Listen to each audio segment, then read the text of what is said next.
Hey everyone, Mark here from Fitness Studio Marketing Canada, your number one digital marketing agency for fitness studios in Canada.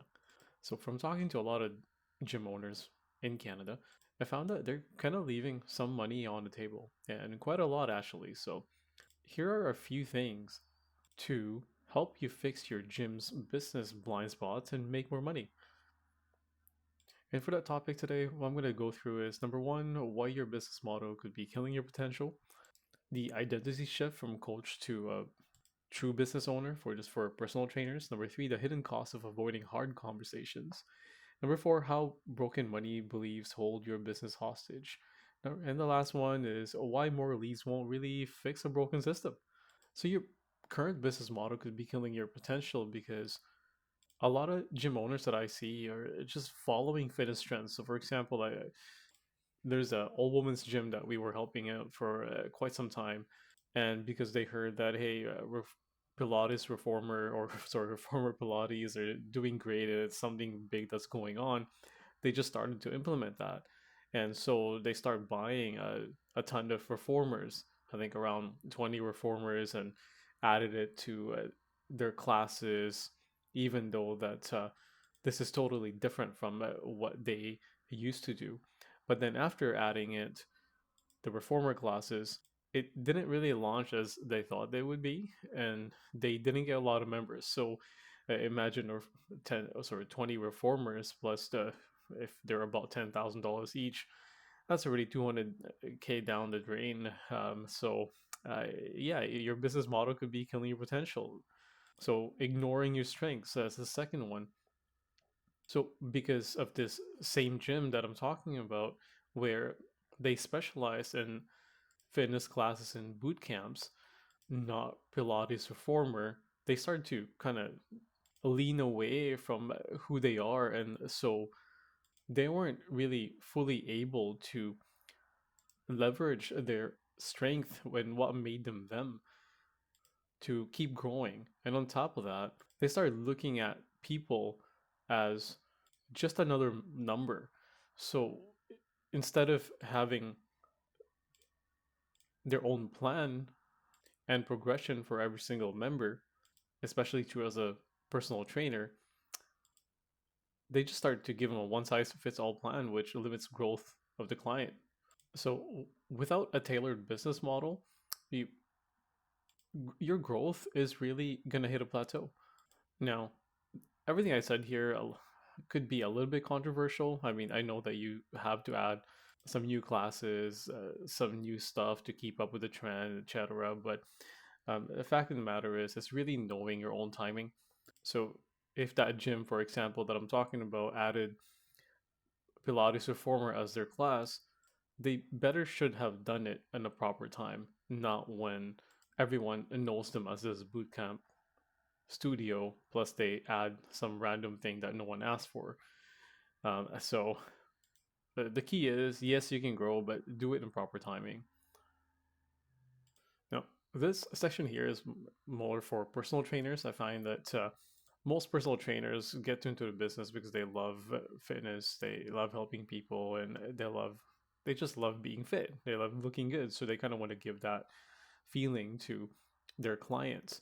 But most often than not, once you start becoming your own business or having your own business rather, you kind of have to shift from being a coach to a business owner, especially when you get to around the 15 client mark, consistent 15 client mark. So you really have to, number one, embrace your role from being just a trainer to having a full vision, business vision. So that's where you really need to start focusing your systems. You have got to be a leader. You have to know your own sales. You have to delegate a few things that you, such for example, marketing, or you have to now focus on really thinking strategically to grow your business.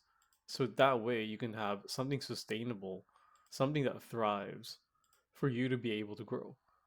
And ultimately, the business. And talking about sales, there is a big hidden cost of avoiding hard conversations.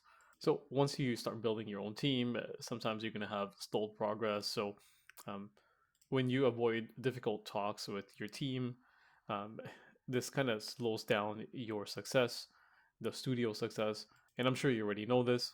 So sometimes don't be quiet, speak up, talk to your staff, because silence creates confusion, and sometimes all your effort of training them just uh, gets nowhere. And by talking, anyways, you have better alignment, so you can together as a team address challenge head on, and you can improve alignment and build accountability in your team. So the bottom line is clear communication will strengthen your trust, or the trust of the brand as well. It is essential for growth to be able to talk about the hard things. So hard conversations are critical because it could be about sales, it could be about memberships, it could be what you're lacking. And if you're not doing all these, the issue starts with you, and then it trickles down to your team. And again, that really starts with you. So sometimes we have to work on our own self, which is basically our own beliefs. So sometimes our old broken money beliefs hold us hostage into gaining something a bit better for our gym or our business.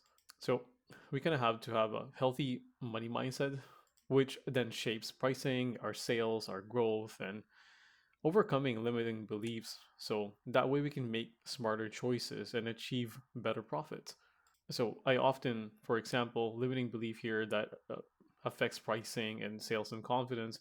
There's a gym that we work with in Manitoba that was doing the old way of doing sales and processing payments, meaning they were just doing e-transfer for memberships, and now they're around like 100 memberships, so they're still doing e-transfer. Uh, at the end of the day, like, the owner is counting on e-transfers every month. What if they don't e-transfer, or the member e-transfer? Um, then they don't get money, so they're gonna have to reach out to the person, make them pay, etc. And we told them just to sign up for a CRM that does automatic payments, but they didn't want to because they think that, or rather, they believe that it would push away members. But really, they're hurting their own growth. Another one would be sales. So there's a studio in Vancouver that wanted to do ads with us, but unfortunately, once they started doing ads with us, uh, and if you have been in sales for a while, you know that when you get leads, it's not always 100%. They're not going to sign up all the time. So you're going to have to nurture them, the leads, until they're finally ready to sign up. But this owner didn't want to call the leads right away because he thinks that he's being annoying. And by doing that, he's cutting 50% of his chances to book that person, because the longer you take to call the lead, the more they're going to say, I don't remember giving my information. So if you call 5 minutes whenever you get the lead, that's they're probably not going to say that, or because they just sent out the information, right? So really, you have to recognize and overcome your own beliefs so that you can gain financial freedom and long-term stability for your studio. And that really starts with a healthy mindset.